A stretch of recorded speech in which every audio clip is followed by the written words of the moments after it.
ठरलं तर मग मालिकेच्या आजच्या भागात आपण पाहणार आहोत. कल्पना अर्जुनच्या रूममध्ये नाश्ता घेऊन येते तर तिला तो रूममध्ये कुठेच दिसत नाही.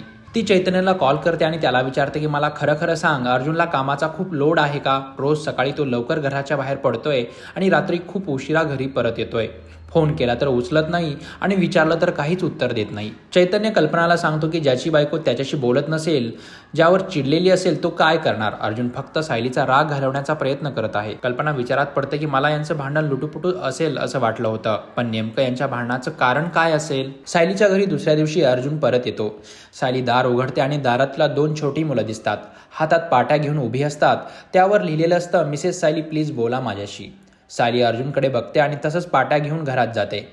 अर्जुनला वाटतं आता सायली बोलेल, पण सायली पाटीवरचं लिहिलेले पुसून परत मुलांना आणून देते. मुलं ती पाटी घेऊन अर्जुनकडे जातात. अर्जुनला वाटतं त्यावर सायलीने काहीतरी लिहिलेलं असेल, पण तो बघतो तर त्याला पाटी कोरीत दिसते. सायली काही न बोलता घरात निघून जाते आणि दार बंद करून टाकते. अर्जुन विचारात पडतो आणि त्याला काय करावं ते सुचत नाही. तेवढ्यात एक मुलगा प्लेटमध्ये पोहे घेऊन अर्जुनकडे येतो. अर्जुनला समजते की ते पोहे सायलीने पाठवलेत. अर्जुन ते पोहे खाऊन संपवतो आणि परत त्या मुलाकडे प्लेट देऊन ती प्लेट सायलीकडे द्यायला सांगतो. सोबत गुलाबाच्या फुलांचा गुच्छाही पाठवतो. सायली फुलं घेऊन आत जाते. अर्जुनला ते बघून खूप आनंद होतो. कुसुमताई सायलीच्या हातातील फुलं बघून कोणी दिली असं विचारते. सायली सांगते की अर्जुन सरांनी दिली. कुसुमताई म्हणते की काय ग, त्याने वकिली बंद केली आहे का? सारखा आपल्या घराबाहेर असतो, त्याला चांगलाच सरळ करते मी. सायली तिला थांबवते आणि म्हणते की तू सारखी भांडणं उकरून काढू नको, त्यांनी फुलंच पाठवली आहेत, फक्त आपल्या घरात ठेवली तर काय बिघडलं त्यात?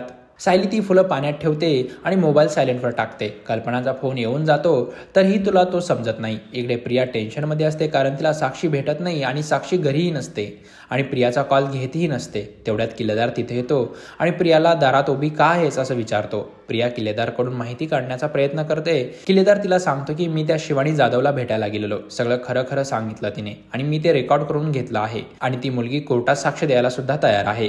हे ऐकून प्रिया खूप खुश होते. अर्जुन रात्रभर सायलीच्या घराबाहेर बसून असतो. तिथल्या चाळीची लाईट गेलेली असते. अंधार झाला तरी कुसुमताईने दार उघडलेलं नसतं, त्यामुळे सायली आज आपल्याला भेटेल की नाही याची काळजी अर्जुनला वाटू लागते. चाळीमध्ये पाणी पण आलेलं नसतं आणि लाईट सुद्धा गेलेली असते. सायली घराबाहेर येऊन बघते. तिला अर्जुन कुठेही दिसत नाही. तिला वाटतं अर्जुन सर घरी गेले असतील. अर्जुन घरातल्या सगळ्यांसोबत जेवायला बसतो. अस्मिता त्याला टोमणे मारत कुचकट बोलत असते. सगळे अस्मिताला शांतपणे जेवून घे असं सांगतात.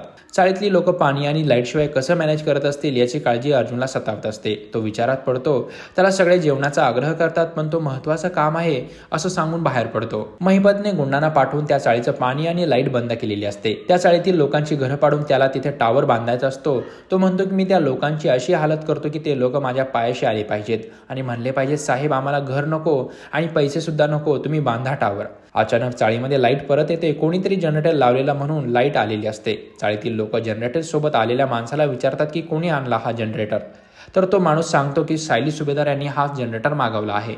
सायलीचं नाव ऐकून सगळे सायलीला धन्यवाद देतात. सायली म्हणते मी काही नाही केलं, मी नाही मागवला हा जनरेटर. लोक म्हणतात की हा तुझ्या मनाचा मोठेपणा आहे. कुसुमताई पण विचारते की सायली तू खरंच जनरेटर मागवला आहे का? सायली म्हणते की नाही ग, मी खरंच नाही मागवला. तेवढ्यात अर्जुन तिथे येतो. सायलीला कळतं की अर्जुनने जनरेटर मागवला आहे. पुढच्या भागात आपण पाहणार आहोत काही गुंड चाळीतील लोकांना मारत असतात आणि चाळ खाली करण्याची धमकी देत असतात. तेवढ्या सायली तिथे येते आणि त्या गुंडांना उलट बोलते की आम्ही तुमची गुंडगिरी सहन करून घेणार नाही. एक गुंड सायलीच्या अंगावर धावून जातो. तुझं थोबाड बंद कर असं म्हणत तिच्यावर हात उचलतो. एवढ्यात मागून अर्जुन येतो आणि त्याचा हात पकडतो आणि त्या गुंडाला खूप मारतो. तेवढ्यात सायली अर्जुनशी बोलते की प्लीज थांबवा. सायलीचा आवाज ऐकून अर्जुनला खूप आनंद होतो. तो सायलीला उचलून नाचू लागतो. तर प्रेक्षक, तुमच्या आवडत्या मालिकेंचे अपडेट जाणून घेण्यासाठी मराठी व्हिडिओ या चॅनलला नक्की सबस्क्राईब करा.